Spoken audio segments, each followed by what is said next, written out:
Non, l'armure de Dieu, c'est dans Éphésiens chapitre 6. C'est ça, sœur Ingrid. Oui, frère, quand on dit revêt l'armure de Dieu, je voudrais savoir si c'est la même chose que le casque du salut ou pas. C'est ce que je voulais savoir.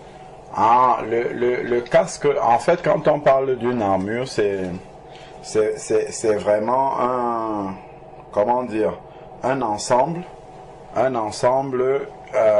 revêtement, voilà, un revêtement qui permet de se protéger contre des attaques extérieures. C'est ça une armure.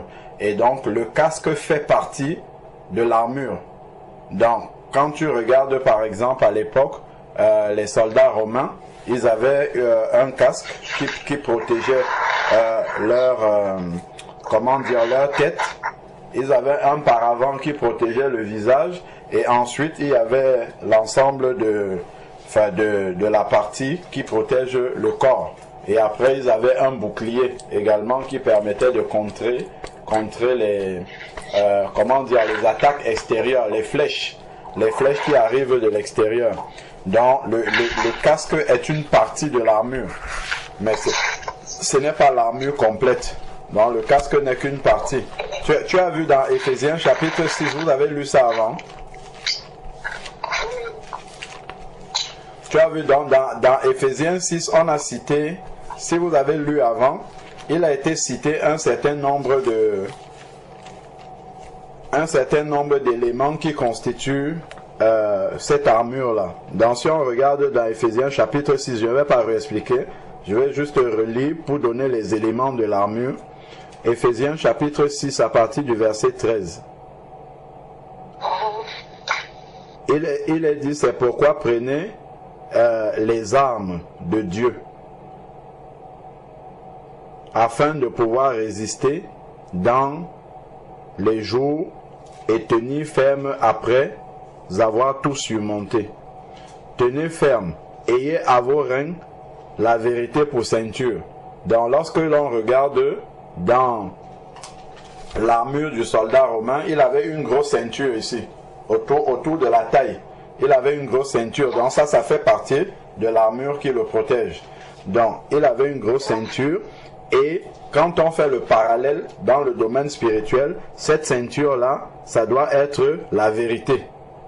Donc toujours dire la vérité, toujours rechercher la vérité, toujours marcher dans la vérité, toujours accepter la vérité de la parole de Dieu et non l'erreur. Donc c'est ça qui va nous protéger, comme la ceinture pouvait protéger le soldat romain. Donc sachant que si la partie de la taille est mal protégée, il suffit juste que l'adversaire envoie une flèche au niveau de la taille pour que ça touche un organe vital et puis que la mort survienne immédiatement. Donc ensuite, maintenant, nous avons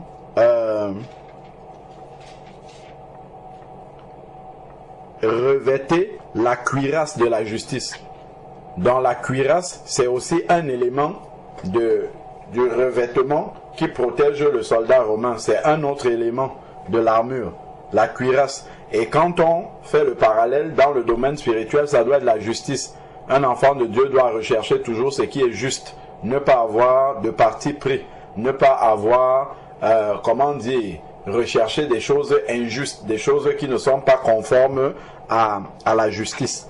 Donc ensuite, maintenant, mettez pour chaussures à vos pieds les bonnes dispositions que donne l'évangile de paix. Donc recherchez les bonnes dispositions que donne l'évangile de paix. Le soldat romain devait avoir des chaussures adaptées pour la guerre.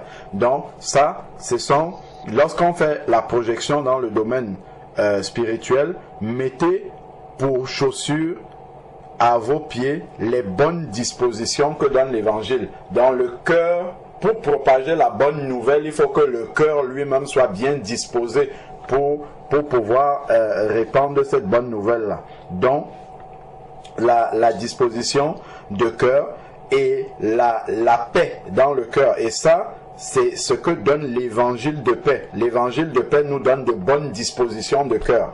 Et c'est ça qui nous cherche de chaussures. Imagine un peu si tu marches avec des chaussures dont la semelle, par exemple, tu marches avec des chaussures dont la semelle est en plastique. Si tu marches sur un clou, tu vas te percer le pied. Si tu as une semelle qui est en carton, si tu marches sur un morceau de fer, ça risque d'entrer dans les pieds. Donc il faut avoir de très bonnes dispositions de cœur.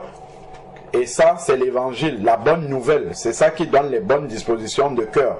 Et dans ça, c'est une protection aussi contre les attaques de l'ennemi. La même protection que la chaussure pouvait apporter aux soldats romains, cette protection-là est apportée par la bonne disposition de cœur par rapport aux attaques de l'ennemi. Donc, si par exemple l'ennemi vient t'attaquer, par exemple en te mettant des mauvaises pensées dans le cœur vis-à-vis d'un frère, l'ennemi te bombarde de mauvaises pensées dans le cœur vis-à-vis du frère Stéphane, par exemple. Mais c'est ta bonne disposition de cœur qui va te dire l'amour ne soupçonne pas le mal. Donc, le malin va envoyer une mauvaise pensée en toi vis-à-vis du frère Stéphane. Mais comme dans ton cœur, il y a les bonnes dispositions que donne l'évangile. Par exemple, l'évangile va te rappeler que l'amour ne soupçonne pas le mal. Tu vois, l'amour ne soupçonne pas le mal. Donc, comme ton cœur est attaché à la vérité de l'évangile, l'amour ne soupçonne pas le mal. Donc, immédiatement, en fait, tu ne vas pas considérer cette mauvaise pensée que l'ennemi t'a envoyée là. Et c'est comme ça que la bonne disposition que donne l'évangile de paix dans ton cœur va te protéger de cette flèche de l'ennemi qui voulait te séparer de ton frère Stéphane. Donc voilà par exemple un cas. Voilà. Maintenant ensuite il dit prenez en toutes circonstances le bouclier. Bouclier de la foi. C'est aussi le paravent que le soldat présente devant comme ça quand une flèche arrive et ça tape sur le bouclier, ça tombe.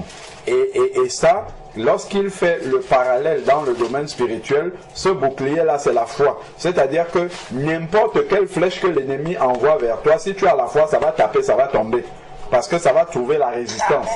Ça va trouver la résistance, donc ça va taper, ça va tomber immédiatement. Ça ne pourra pas atteindre une partie vitale de ton corps. Et ça, c'est la foi. Et d'ailleurs, il le dit, c'est le plus important. Il dit ici, le bouclier de la foi avec lequel vous pourrez éteindre pas certains traits enflammés de l'ennemi, mais tous les traits enflammés de l'ennemi.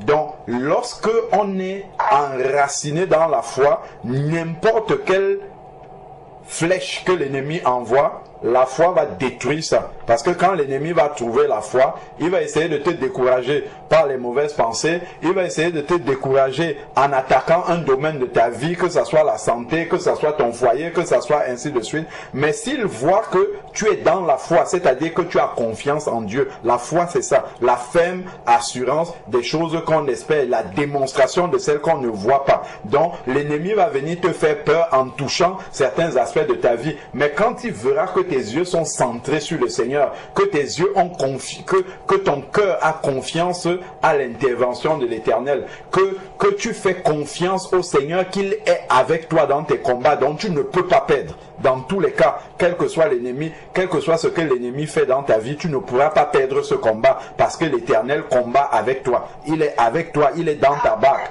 Parce que ta foi est attachée à ça, ben l'ennemi, il ne pourra pas t'atteindre. Il vient essayer de secouer, tu dis de toute manière, je sais que dans ma barque, là, Jésus est couché. Il est avec moi. Il a dit, et voici, je suis avec vous tous les jours jusqu'à la fin du monde. Donc, à partir de ce moment, Satan, tu peux essayer de tout secouer dans ma vie, je ne vais pas paniquer. Je vais me confier à l'Éternel, parce que l'Éternel est mon berger.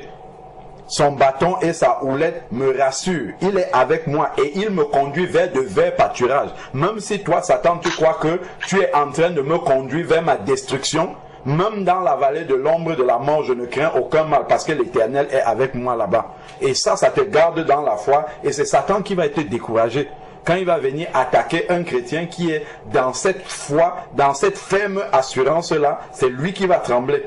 c'est lui qui va partir, c'est lui qui va se décourager et il va aller attaquer quelqu'un d'autre. C'est pour ça que la foi est vraiment l'armure la plus importante. Et cette foi-là, la Bible nous dit dans Romains 10, verset 17, que la foi vient de ce qu'on entend et ce qu'on entend vient de la parole de Dieu. Donc si on entend et on garde la parole de Dieu dans nos cœurs, nous avons l'équipement le plus important pour pouvoir tenir ferme dans quelles que soient les attaques de l'ennemi, on va tenir ferme. Pourquoi? Parce que nos yeux sont sur la parole de Dieu et nous avons confiance en l'Éternel.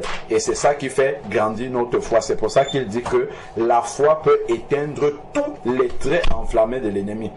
Quand un chrétien va dire « je suis découragé », c'est parce que sa foi est atteinte. Il a quitté Jésus des yeux.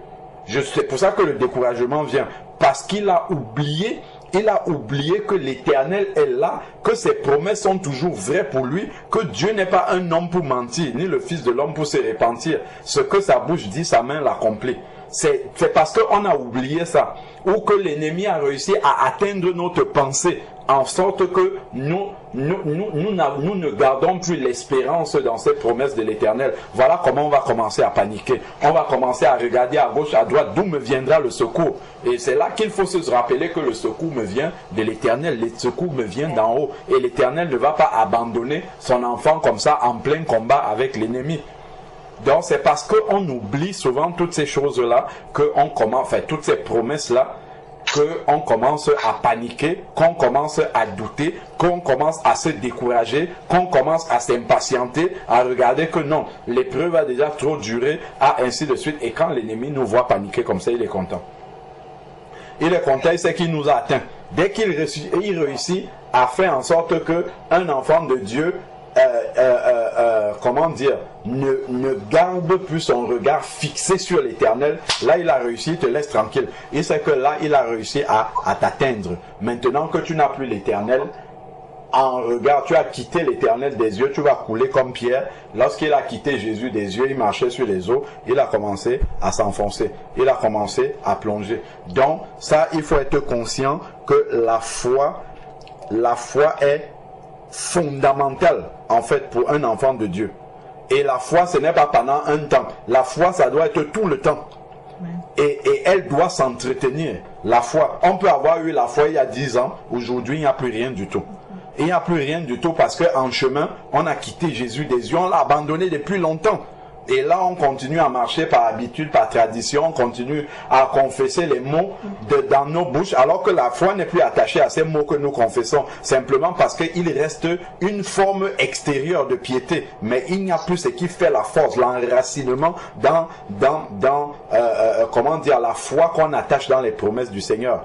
On va continuer à dire, frère, ma soeur, comment ça va? Oui, par la grâce de Dieu, ça va bien. Mais on le dit par routine. Mais il n'y a plus cette foi que ça va bien parce que je suis connecté au Seigneur et je sais que le Seigneur a le contrôle de la situation. Quel que soit ce que je suis en train de vivre, l'Éternel connaît l'issue. Avant même que ça n'arrive, l'Éternel le savait déjà. Et donc, je ne dois pas paniquer. Moi, je peux être surpris. Moi, je ne peux pas... Je ne sais pas où est-ce que cette situation-là va me mener, mais l'Éternel qui est le bon berger, c'est là où il est en train de m'amener. Quand nous disons dans la parole, dans le psaume 23, que l'Éternel est mon berger, le berger qui conduit les brebis avancent, elles ne savent pas où elles vont, mais elles ont confiance, elles ne paniquent pas, elles ne sont pas inquiètes. Pourquoi? Parce qu'elles sont conduites par le bon berger. Le berger, lui, sait quelle est la destination, mais les brebis ne savent pas. Mais les brebis sont calmes, elles sont entre elles, elles se côtoient, elles ne paniquent pas, elles n'ont pas peur. Pourquoi? Parce que elles ont confiance dans le berger qui est en train de les conduire. Donc, peu importe, je ne sais pas là où je suis en train d'aller, je ne sais pas où je suis en train de... Quelle sera l'issue de ce que je suis en train de vivre. Le plus important, c'est de regarder, est-ce que le berger est là? Les brebis sont sages parce qu'elles savent que le berger est là. Dès qu'elles voient que le berger est là, elles sont rassurées. Elles avancent. Donc le plus important, c'est de m'assurer que le Seigneur est avec moi dans la barque. Parce que je lui obéis, je marche avec lui, il ne m'abandonne pas. Donc il est dans ma barque. Donc peu importe, quand je regarde comme ça, je ne vois pas l'issue. Je suis dans un tunnel, je ne vois pas le bout du tunnel, mais je sais que si le berger est là, à un moment donné, la lumière de la fin du tunnel va apparaître et ça sera l'arrivée. Et le berger le savait déjà dès le début. Donc c'est ça en fait que l'ennemi veut nous faire perdre de vue. Il va travailler de différentes manières pour nous faire perdre cela de vue. Et lorsque nous allons perdre cela de vue, c'est là où la panique va commencer. Ah mon frère, priez pour moi, ça ne va pas. Ah ma soeur, on appelle partout, on panique, on panique, on panique. Non, ce n'est pas mauvais de demander qu'on prie pour toi, mais on doit être dans une assurance, dans une sérénité. Bah, voilà mon frère, aide-moi dans la prière par rapport à tel sujet, mais on est dans une assurance.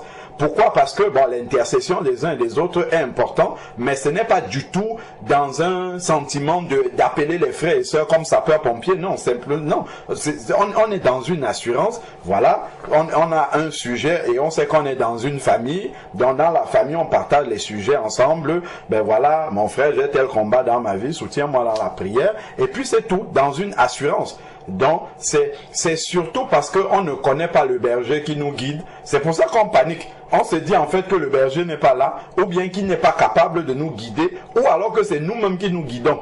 C'est ça. Et ça, l'ennemi, il travaille pour altérer nos pensées, comment dire, pour toucher dans notre pensée ce qui doit être fixé sur le Seigneur. Et à partir de ce moment-là, on perd pied. On commence à paniquer. C'est pour ça que le Seigneur dit que le bouclier de la foi est là pour nous aider à éteindre tous les traits enflammés de l'ennemi, sans aucune exception. La foi. Et la foi vient de ce qu'on entend. Ce qu'on entend vient de la parole de Dieu. Ce n'est pas la parole du diable, ce n'est pas la parole de l'ennemi, ce n'est pas la parole des hommes, ce n'est pas la parole contrefaite, les fausses doctrines, non, ça vient de la vérité du Seigneur. Donc voilà pourquoi chaque enfant de Dieu doit développer son intimité avec le Seigneur par rapport à la méditation de la parole. C'est ça qui va faire grandir sa foi. Pourquoi quand, par exemple, quelqu'un a un problème, il va dire par exemple, il faut que j'appelle frère Georges. Frère Georges, ce n'est pas un magicien. C'est tout simplement parce qu'il croit que la foi de frère Georges est plus forte que la sienne. Pourquoi c'est plus fort? C'est pas parce qu'il enseigne la parole de Dieu. C'est simplement parce que la parole de Dieu, il la connaît. Donc comme il connaît cette parole de Dieu-là, et qu'il a attaché la confiance dans ce qui est écrit dans la parole de Dieu, mais alors ça lui donne plus de foi, donc il va t'exhorter avec une assurance. Pourquoi? Parce que il connaît déjà les promesses du Seigneur et il s'attache dans ses promesses. Ce n'est que ça qui fait la différence entre deux enfants de Dieu dans une même situation. Tu as un qui a confiance en l'Éternel et puis tu as l'autre qui panique. Parce que soit il ne connaît pas la parole de Dieu, soit il la connaît, mais son cœur n'a pas accepté cette parole-là. N'a pas accepté cette parole-là. Il ne s'est pas abandonné totalement entre les mains du Seigneur. Il n'a pas compris que c'est le bon berger qui connaît la destination. Est-ce qu'une brebis au milieu de toutes les brebis qui sont conduites par le berger peut commencer à demander au berger, berger, c'est où la destination? Non, jamais. Les brebis ne posent jamais. Regardons un peu les moutons que les bergers conduisent. Aucun mouton n'est jamais venu rester comme ça devant le berger. Je n'avance plus si je ne connais pas la destination. Non, pas du tout. Elles font confiance. Le Seigneur ne prend pas les parallèles en utilisant les mots de la vie courante par hasard. Ce n'est pas par hasard. C'est vraiment parce que il y a une corrélation vraie entre le domaine physique et le domaine spirituel. Mais nous n'avons pas le comportement des brebis. Nous sommes des brebis tellement intelligentes qu'on ne veut pas être menés sans savoir là où on va. On veut d'abord s'arrêter. Quelqu'un, avant de s'engager dans quelque chose, il faut que Dieu lui révèle déjà quelle est la fin du projet. Dieu te dit, mets un pas devant et fais-moi confiance, c'est tout. Moi, je vais faire la suite avec toi. Non, il faut que Dieu me montre d'abord en songe comment ça va commencer, comment ça va tourner, comment ça va aller à gauche, comment ça va aller à droite. Là, je saurai que Dieu m'a répondu. Mais si Dieu me demande juste un pas de foi, là, je commence à paniquer. Je commence à me dire, hey, peut-être ce n'est pas Dieu qui a parlé, parce qu'il ne m'a pas montré le début, il ne m'a pas montré la fin. Où est ma foi? Où est ma foi? Est-ce que je suis dans la peau d'une brebis? Observons juste comment les brebis sont. Avec un berger, la quiétude qu'ont ces brebis-là, la manière dont elles se laissent mener. elle se laisse mener par le berger et puis ça nous donnera d'importantes leçons sur l'attitude que nous devons avoir vis-à-vis du Seigneur lorsqu'on a la foi véritable. C'est parce qu'il nous manque la foi que nous sommes dans temps d'agitation, que nous sommes dans temps de panique. Souvent on pense que c'est la taille de l'épreuve qui fait en sorte que le berger panique. Peu importe la taille de l'épreuve, peu importe la dimension, que ça soit quel domaine de notre vie qui est touché, le berger reste le même et il a le contrôle de la situation. Toujours et toujours et toujours et toujours. Bien souvent, on a déjà vécu des choses avec ce berger-là, des choses difficiles, des choses qu'on a endurées, qui étaient compliquées. Un jour, la situation est réglée d'une manière extraordinaire, sans qu'on ait rien fait de spécial. Là où on sent vraiment que c'est la main de Dieu qui a agi. Ça nous fortifie, mais pendant un moment seulement, malheureusement. Lorsque une autre épreuve va arriver, peut-être même moins difficile, on va oublier que c'est ce berger-là qui nous avait délivré là-bas. On va se dire que non, cette fois-ci c'est très compliqué, il ne pourra pas faire. Donc on commence à chercher le plan B. On commence à chercher les solutions auprès des hommes. On commence à demander, ah, toi tu avais même fait comment? Comment on fait telle chose? Comment ainsi de suite? Au lieu d'aller simplement déposer la chose aux pieds du Seigneur et de lui faire confiance. Donc la foi est la clé de tout. La foi est la clé de tout. Lorsque un enfant de Dieu, d'ailleurs la Bible nous dit dans Hébreu, que sans la foi, il est impossible de lui être agréable. On ne peut pas être agréable à Dieu s'il nous manque la foi. Celui qui s'approche de Dieu doit croire que Dieu existe. C'est encore une preuve de foi. Et la définition de la foi, ce ne sont pas des choses qu'on sent. Ce ne sont pas des choses qu'on voit en rêve. Quand quelqu'un prie, veut d'abord voir en rêve que Dieu a répondu. Ben non. Si Dieu répond à toutes les prières par les rêves, c'est qu'on marche par la vue. On ne marche plus par la foi. La Bible nous dit, dans 1 Jean chapitre 5, verset 13 et 14, il nous dit que si nous lui demandons quelque chose selon sa volonté, c'est qu'il nous écoute. Et s'il nous écoute, nous savons que nous possédons la chose que nous avons demandé. Donc le plus important pour moi, ce n'est pas de chercher à ce que Dieu me montre dans un rêve qu'il a compris ma prière, c'est de rechercher si mon sujet de prière est conforme à sa volonté. Et c'est terminé, c'est tout. Amen. Et pour savoir si c'est dans sa volonté, c'est de connaître sa parole. Est-ce que ce que je demande au Seigneur est contraire à sa volonté? Si ce que je lui demande est conforme à sa volonté, je sais qu'il m'a écouté, c'est terminé. Ça veut dire que je possède la chose. Maintenant, c'est juste une question de temps. Je possède la chose, ça ne veut pas dire que mes yeux vont voir ça là tout de suite. Le Seigneur maintenant détient le calendrier, le moment auquel il va ramener l'exaucement qui était déjà accompli depuis, il va ramener cela à la réalité. Ça se trouve, le Seigneur a exaucé, mais moi je ne suis pas encore prêt à pouvoir recevoir cette bénédiction. Ce que j'ai demandé au Seigneur va peut-être m'éloigner de Dieu, va peut-être diminuer mon temps de connexion avec le Seigneur, va peut-être m'amener dans le compromis. Parce que mon cœur n'est pas encore prêt à pouvoir recevoir une telle bénédiction tout en entretenant, comme auparavant, sinon mieux qu'auparavant, ma relation avec Dieu.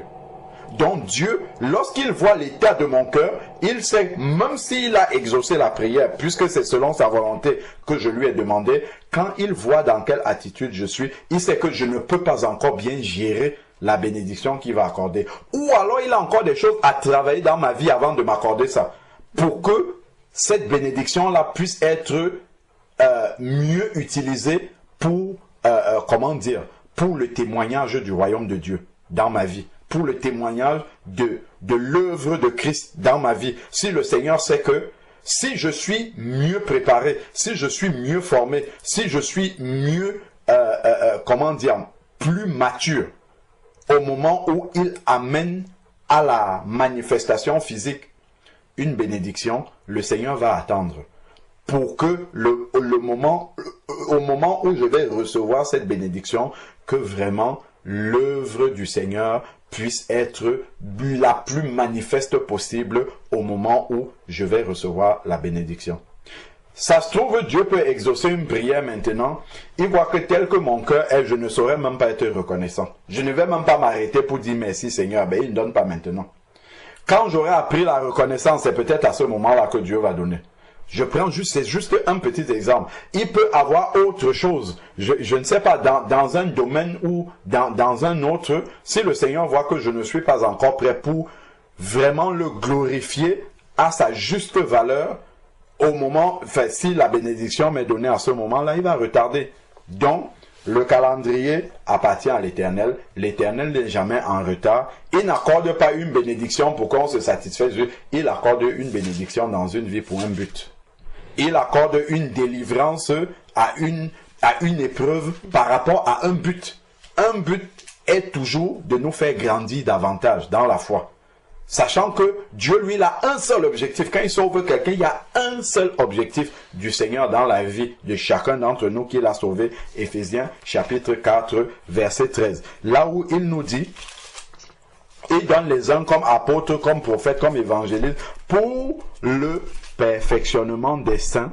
Verset 12, cela en vue de l'œuvre du service, parce que chacun est appelé à servir, et de l'édification du corps de Christ. Verset 13, jusqu'à ce que nous soyons parvenus à l'unité de la foi et à la connaissance du Fils de Dieu, à l'état d'homme fait. Ça, c'est l'objectif du Seigneur.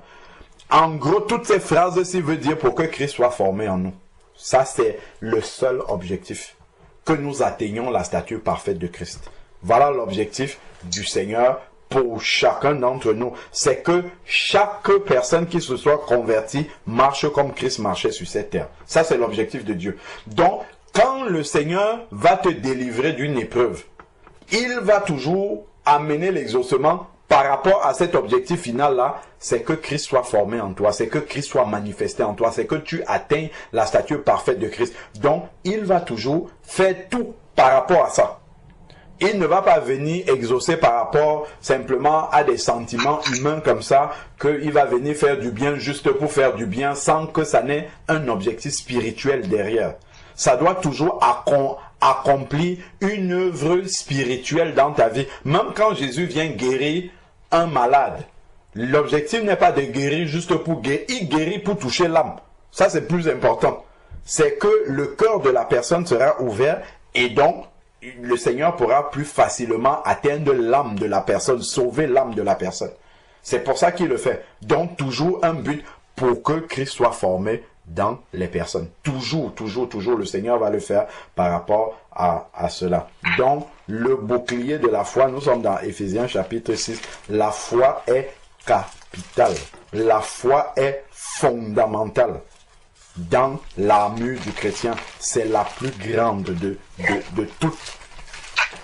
toutes les parties de cette armure du chrétien-là. C'est la foi avec laquelle on peut éteindre tous les traits enflammés de l'ennemi. Après, il va parler au verset 17, Éphésiens 6, verset 17, prenez aussi le casque du salut. Donc, le casque aussi, c'est une autre armure qui protège la tête. La tête qui est le siège des pensées. Nous savons bien que si un soldat n'a pas de casque, il suffit juste que l'ennemi oriente sa flèche vers la tête. La tête, c'est une partie vitale, hein. Si la flèche touche une partie de la tête, c'est la mort subite, c'est rapide. Donc, justement, ce qui arrive dans notre pensée, les mauvaises pensées, c'est pour ça que l'ennemi cible la pensée, il tape fort dans la pensée. Il sait que si la pensée est souillée, si la pensée est atteinte par le doute, par une mauvaise pensée, il sait que c'est une semence qui est suffisante pour détruire un enfant de Dieu. Voilà pourquoi nous devons chasser, nous devons lutter pour enlever les mauvaises pensées. Parce que si une mauvaise pensée reste, elle va produire quelque chose, une semence dans le cœur, et la semence produite dans le cœur va produire une œuvre qui sera un péché. Donc, la semence doit être tuée déjà dans la pensée. Ben, soit l'ennemi va envoyer beaucoup de mauvaises pensées. Ah, tu as vu la sœur un tel, regarde comment elle te parle. Regarde ceci, regarde cela. Ah, les frères, ils ne font même pas ceci. Ah, cela manque d'amour, ainsi de suite. Tout cela est en train de souiller ta pensée. Au fur et à mesure que ça souille comme ça, Le cœur est en train d'être rempli de mauvaises choses. Ce qui fait que finalement, tu ne peux plus recevoir l'amour que la sœur veut te donner. Tu ne peux plus recevoir l'enseignement que le frère veut te donner. Tu ne peux plus recevoir ce que Dieu veut te donner au travers des autres. L'ennemi t'a atteint dans la pensée. Tu as laissé ça arriver dans le cœur et ça a produit une œuvre qui finalement est un péché contre Dieu, mais en même temps te dessert, joue contre toi. La foi. Là, on est dans le casque qui protège la pensée. La pensée est un centre vital de la vie spirituelle. Voilà pourquoi Romains chapitre 12, verset 2 nous dit: ne vous conformez pas au siècle présent, parce que le siècle présent est là pour alimenter notre pensée, mais avec ses valeurs à lui, qui ne sont pas les valeurs de Dieu.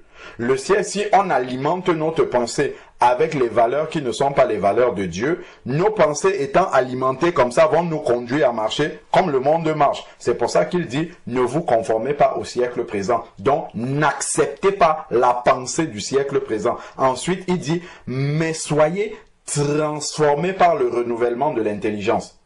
Donc, la pensée doit être renouvelée par la parole du Seigneur. Et c'est ça qui amène la transformation dans nos vies.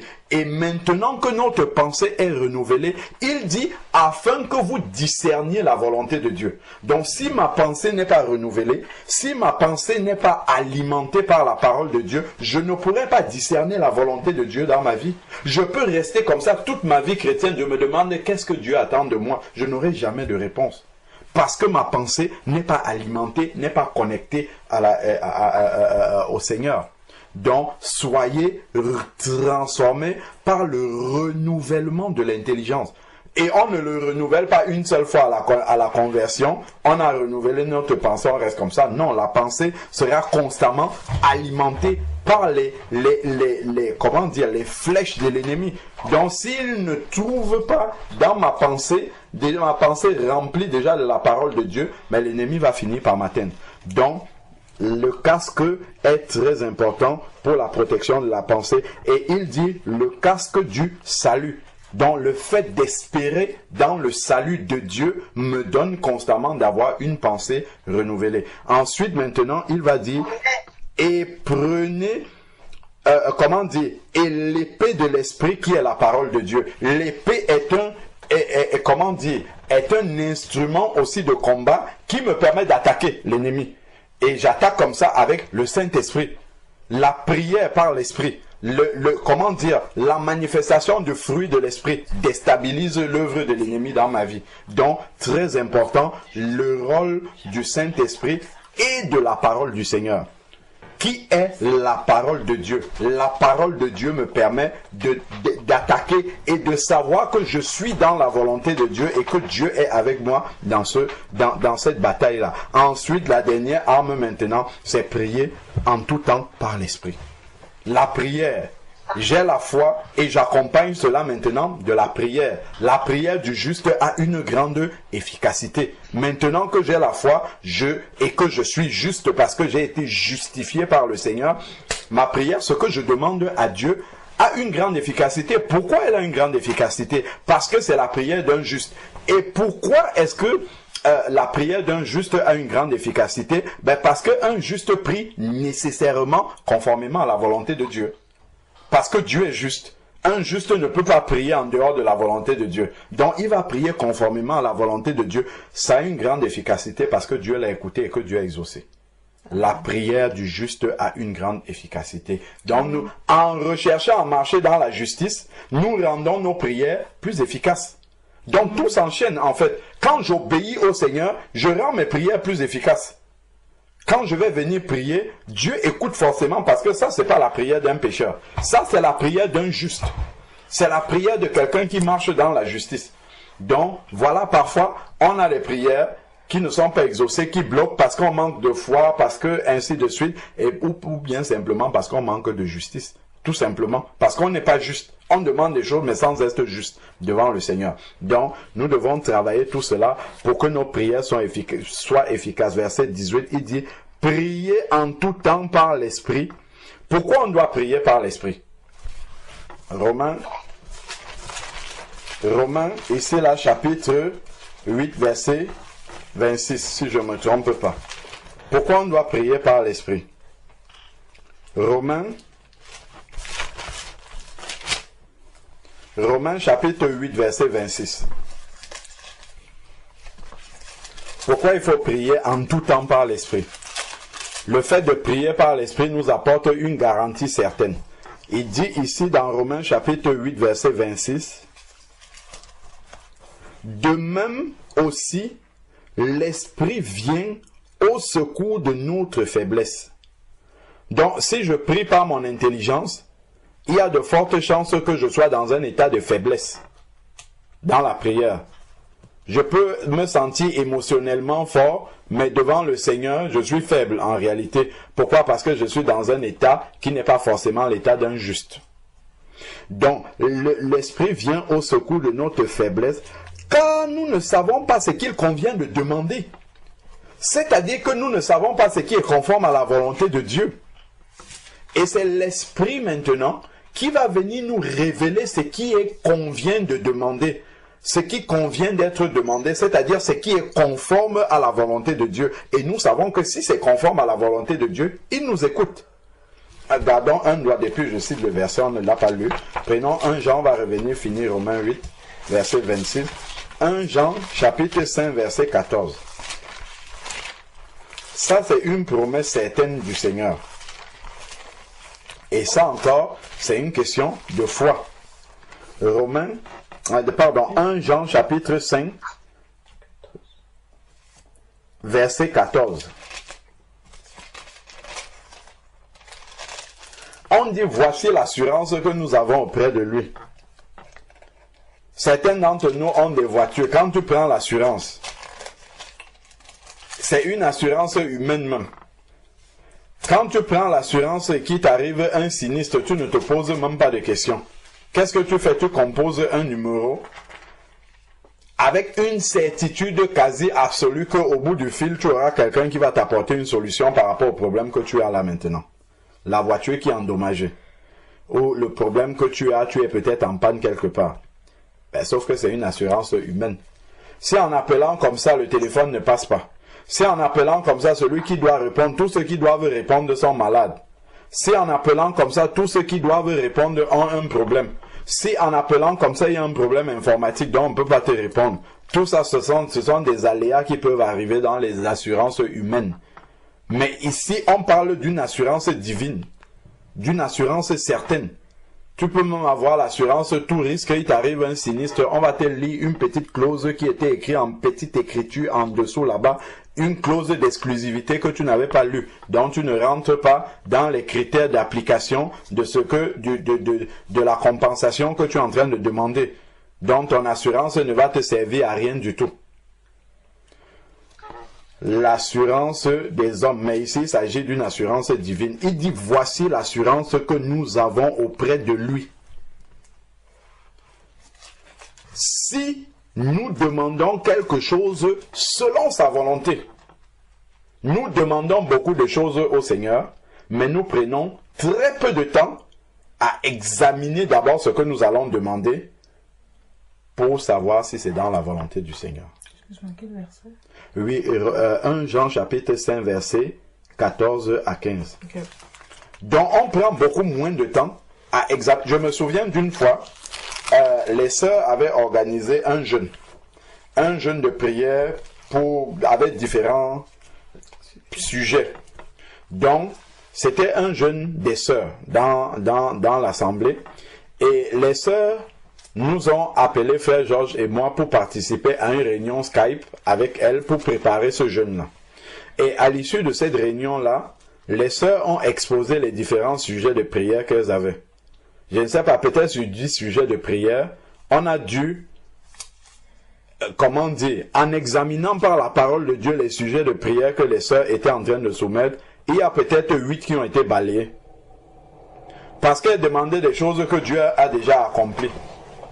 Elle demandait des choses sur lesquelles Dieu a déjà répondu dans sa parole. Et certains sujets de prière, il fallait les reformuler pour que ça corresponde à ce qu'on peut demander à Dieu. Pour que ça corresponde à quelque chose que Dieu n'a pas encore accompli. pour que ça corresponde à quelque chose qui est conforme à la volonté de Dieu. Donc, bien souvent, on prend peu de temps à s'arrêter pour examiner qu'est-ce qui est selon la volonté du Seigneur. Est-ce que ce que je demande là, c'est ce que Dieu veut de manière générale? Et est-ce que c'est ce que Dieu veut pour moi? Le Seigneur peut demander à une sœur de se mettre à part pour quelque chose. Ben, il a demandé à cette sœur là parce que c'est nécessaire pour elle, mais ça ne veut pas dire que moi qui suis à côté de Dieu me demande la même chose. Donc Dieu peut avoir sa volonté pour quelqu'un de particulier, mais ça ne veut pas dire que ça s'applique pour moi. Je ne dois pas copier ce que Dieu a demandé à ma sœur de faire. Donc, je dois rechercher, lorsque je soumets un sujet de prière, examiner si c'est selon la volonté du Seigneur, parce que ça va me permettre de gagner du temps. Si c'est selon la volonté du Seigneur, regardons l'assurance que nous avons, c'est qu'il nous écoute. Donc il y a des sujets de prière que Dieu n'écoute même pas, parce que ce n'est pas selon sa volonté. Ça monte, il n'écoute même pas. La seule chose il va peut-être nous donner un verset qui nous répond, qui répond déjà à ce sujet, ou bien ce verset-là nous rappelle que Dieu n'écoute pas, ce n'est pas conforme à la volonté du Seigneur. Donc si on demande quelque chose qui n'est pas conforme à la volonté de Dieu, il ne nous écoute pas. Donc il est dit ici que l'assurance que nous avons, c'est que si la chose est selon sa volonté, il nous écoute. Donc nous gagnerons plus de temps à nous arrêter pour examiner les sujets que nous demandons au Seigneur, pour savoir si c'est dans sa volonté. Je peux prier pour demander un travail au Seigneur, alors que le travail là est exactement ce qui va m'éloigner de Dieu. Parce que le travail va tellement m'épuiser que je n'aurai plus le temps pour prier. Je n'aurai plus le temps de me rendre à la communion fraternelle, de visiter les frères et les sœurs pour parler avec eux, pour s'édifier. Donc le travail sera destructeur pour moi. C'est un type de travail. Je ne suis pas en train de dire que Dieu demande de ne pas faire. Non, c'est qu'on peut demander une qualité de travail. On peut demander une promotion au travail qui va venir détruire notre vie de prière complètement. Parce que soit cette promotion-là va nous demander plus d'investissement au travail, donc on aura moins de temps pour la prière. Ou alors, ce travail-là, cette promotion peut nous propulser à un poste où l'orgueil va monter dans notre cœur, où nous allons être exposés en fait à transgresser la volonté du Seigneur. Donc là, je suis en train de demander quelque chose à Dieu qui n'est pas conforme à sa volonté. Dieu ne va pas m'exaucer, je vais dire, mais même les païens, Dieu exauce, Dieu, il avantage plus les païens que moi. Non, c'est parce qu'il sait que pour ces païens-là, de toute manière, ils sont perdus. Mais pour moi, qui suis en train de le suivre, ce que je suis en train de le demander là, de lui demander, est exactement ce qui va m'éloigner de lui, dont il ne donne pas. Donc, je dois rechercher activement ce qui est dans la volonté du Seigneur, afin de m'assurer qu'il m'a écouté. Maintenant, verset 15, « Et si nous savons qu'il nous écoute ?» Comment je peux le savoir? C'est parce que j'ai demandé quelque chose qui est conforme à sa volonté. Donc, il nous écoute. Donc, et si nous savons qu'il nous écoute, regardons ce qui est écrit. Il ne dit pas certaines choses que nous lui demandons. Il dit, quoi que ce soit que nous lui demandons, nous savons que nous possédons ce que nous lui avons demandé. Amen. Quoi que ce soit que nous lui demandons. Mais sauf que dans le quoi que ce soit, là, on peut croire qu'on peut tout demander à Dieu. Mais c'est que avant ça, c'est dans sa volonté. C'est ça. C'est que quoi que ce soit que nous lui demandons dans sa volonté, il nous donne. C'est ça qu'on doit comprendre. Mais si je n'ai pas pris le temps d'examiner, est-ce que ça c'est la volonté du Seigneur? Est-ce que ça c'est conforme à ce que je vois, le projet de Dieu dans la vie des êtres humains? Est-ce que c'est ça qu'il veut? Donc, si je lui demande quoi que ce soit qui est dans sa volonté, je sais que je possède ce que nous avons demandé. C'est ça. Nous savons que nous possédons ce que nous lui avons demandé. C'est-à-dire que je suis déjà en possession de cette chose-là. Cela ne veut pas dire que mes yeux voient déjà la chose. Nous sommes dans le domaine de la foi. La foi est la ferme assurance des choses qu'on espère. Et la démonstration de celles qu'on voit. Non, de celles qu'on ne voit pas. Parce que si je vois, je marche par la vue. Je ne marche plus par la foi. Donc, ça là, c'est un passage qui est fondamental. le 1 Jean 5, verset 14 à 15, là, c'est fondamental. Si nous passions plus de temps à examiner ce qui est selon la volonté de Dieu, nos prières seraient plus ciblées et elles seraient beaucoup plus efficaces. C'est que nous venons comme ça avec un grand panier. Il y a plein de prières là-dedans. Beaucoup sont non conformes à la volonté de Dieu. Certaines sont conformes. On vient, on livre tout au Seigneur, on dit débrouille-toi avec. Trie toi-même, retire ceux qui sont conformes à ta volonté, éloigne ceux qui ne sont pas conformes. On donne du travail au Seigneur pour rien. Et après, nous-mêmes, nous sommes surpris parce que quand l'exaucement arrive, on ne comprend même plus que c'était l'exaucement. Parce que tellement on a rempli le panier avec beaucoup de choses qui ne sont pas dans la volonté. Donc nous-mêmes, nous sommes embrouillés dans l'exaucement. Quand Dieu va exaucer, c'était peut-être le sujet qui était au fond là-bas que nous on a négligé. On a donné tellement de sujets non conformes. Il y a en bas du panier un petit sujet qui était conforme à la volonté de Dieu. Dieu exaucait ça. On est là, on regarde le Seigneur. Il n'y a même pas un merci Seigneur parce qu'on considère que rien n'a été exaucé. Pourquoi? Parce que le panier était plein de trucs qui n'étaient pas conformes à la volonté de Dieu. Ce n'étaient des sujets qui n'étaient pas selon la volonté du Seigneur, dont le Seigneur a laissé tous les sujets qui remplissaient le panier jusqu'à rabord. Il a exaucé le petit qui était en dessous. Nous, on considère que Dieu n'a rien fait. On est toujours devant lui. Oh Seigneur, depuis que je t'avais dit ça. Oh Seigneur, depuis que je t'avais dit ça. Et ça n'arrive pas. Si on s'était arrêté et on avait examiné, mais tous les sujets que j'ai donnés, est-ce que c'est vraiment selon la volonté de Dieu? Même si Dieu demande ça. Lorsque j'examine mon état et que je regarde ce que je demande à Dieu là, est-ce que réellement si Dieu exauce cette prière là, l'exaucement de cette prière là peut me faire me rapprocher davantage de Dieu? Si ça ne peut pas me faire me rapprocher davantage de Dieu, ce n'est pas conforme à sa volonté, il ne va pas le faire. Est-ce que le sujet de prière que j'ai donné au Seigneur là contribue à ce que davantage je me rapproche de la stature parfaite de Christ? Mais si c'est pour que je ressemble davantage à un païen, Dieu ne va pas le faire. Si c'est pour que je sois de plus en plus conforme au monde, Dieu ne va pas faire ça. Par amour pour moi. Donc Dieu va toujours chercher à me rappeler que attention mon fils, attention ma fille, ce que tu es en train de demander là est quelque chose qui va t'éloigner de moi. Donc nous devons faire attention à ça. Finissons Éphésiens chapitre 6. J'avais dit que je n'expliquais pas, mais là c'est parti. Dans l'explication. Donc on était dans la prière. Nous sommes au verset 18 d'Éphésiens 6. Priez en tout temps par l'esprit. Et on avait pris Romains 8 verset 26. On n'a pas fini de lire. On était en train d'expliquer pourquoi il faut prier par l'esprit. Pourquoi? Parce que l'esprit sonde les profondeurs de Dieu et sait quelle est la volonté du Seigneur. Lorsque on prie par l'esprit, l'esprit de Dieu peut rectifier même les doléances et les demandes charnelles que nous faisons au Seigneur. L'esprit va trier ça, il va trier le panier.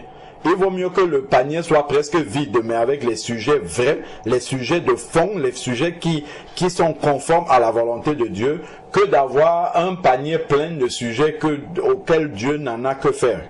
Il faut éloigner des sujets qui ne sont pas de bonne odeur devant le Seigneur. Donc ici, Romains 8, verset 26, on a dit, de même aussi, l'esprit vient au secours de notre faiblesse. On a compris que la faiblesse n'est pas simplement parce que j'ai trop travaillé dans la journée et puis je suis fatigué et je dois prier. Ce n'est pas seulement de ça qu'il est parlé. Là, quand on parle de faiblesse, c'est vraiment faiblesse dans le discernement spirituel des choses qu'il faut demander à Dieu. C'est vraiment la séparation dans la chair.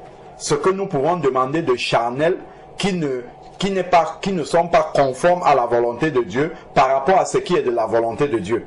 C'est parce que nous avons encore la faiblesse de la chair. Il y a encore les convoitises qui sont en nous. Et c'est l'Esprit de Dieu qui vient en réalité censurer des choses dans nos prières afin que ce qui reste et qui monte devant le Seigneur soit conforme à sa volonté afin qu'il nous écoute. Et pour que l'exaucement puisse arriver. Donc, c'est ça le secours de l'esprit. Donc, de même aussi, l'esprit vient au secours de notre faiblesse. On a expliqué c'est quoi faiblesse dans ce sens-ci.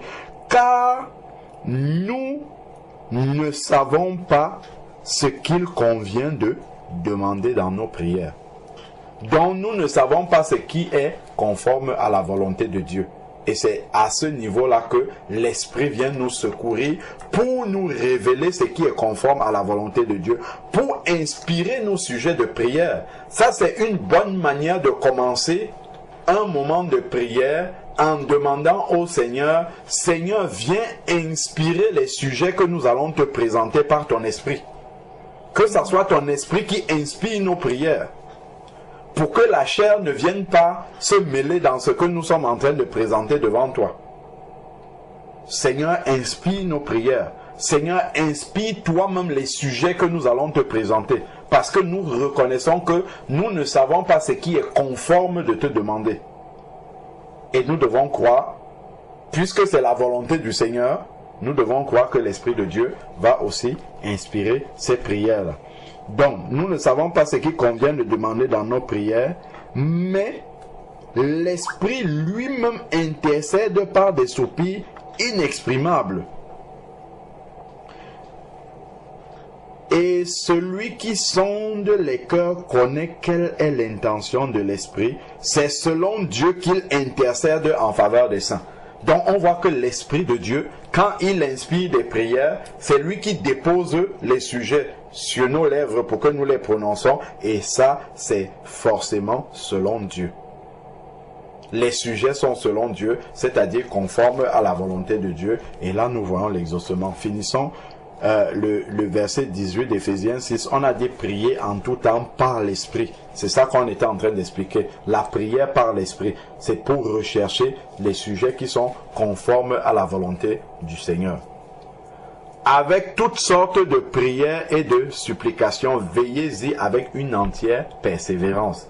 Donc nous devons prier non pas simplement rapidement, mais avec persévérance. Prier pour tous les saints. La prière d'intercession, s'oublier soi-même et puis venir avec les sujets qui concernent les autres. Et la prière est comme ça une arme également, une armure, puisqu'on est parti de là, pour le chrétien. Parce que quand tu es en train de prier, tu pries pour les autres, Dieu lui te protège. L'ennemi essaye de t'atteindre, mais comme tu es en train de travailler pour Dieu, Dieu lui il a envoyé l'armée céleste pour te protéger. Donc, parfois, on pense qu'il faut passer beaucoup de temps à prier pour sa propre protection. Mais quand toi, tu es en train de prier pour les autres, c'est Dieu qui s'occupe de ta protection et il sait mieux comment te protéger. Donc, ça, ce sont des points que nous devons développer davantage pour avoir une véritable armure qui tient. Et l'armure, ce n'est pas une fois que je me suis converti, j'avais mis l'armure sur moi une bonne fois pour toutes et mon armure va être tout le temps en bon état. Non, je dois toujours vérifier. Est-ce que mon casque est toujours bon? Est-ce que le bouclier que j'ai est toujours bon? Est-ce qu'il ne s'est pas fissuré entre-temps? Est-ce qu'il n'y a pas un trou? Est-ce que la matière ne s'est pas affaiblie entre-temps? Donc, c'est un travail de persévérance à contrôler que tout mon matériel est toujours en bon état. Tout le temps, contrôler que est-ce que le casque du salut est toujours là? Est-ce que les bonnes dispositions, les chaussures sont toujours en bon état? Est-ce que ainsi de suite? Si je vais en guerre comme ça, sans avoir contrôlé mon matériel, là, ça risque d'être très dangereux pour moi. Si je réalise seulement que mon matériel est en mauvais état lorsque l'ennemi a déjà ciblé et tapé, ça va me faire plus de douleur à essayer de réparer le matériel qui a été endommagé par l'ennemi. D'ailleurs, ça ne sera pas seulement le matériel, c'est qu'il m'aura atteint moi-même. Derrière le matériel, il y a mon corps qui est là, qui est atteint. Il faudra que je soigne mon corps et que je répare ensuite mon matériel. Si j'avais vérifié l'état de mon matériel, ça aurait été plus simple. J'aurais perdu beaucoup moins de temps et l'ennemi ne m'aura pas atteint. D'où nous devons constamment vérifier l'état de notre armure, l'état de protection dans lequel notre armure est. Amen. Amen. Amen. Amen. Gloire à Dieu. C'est curieux, moi j'ai pas la vidéo des autres. Mon Dieu, vraiment, Je ne sais pas. Sur ton téléphone, j'avais l'impression que j'avais. Wow.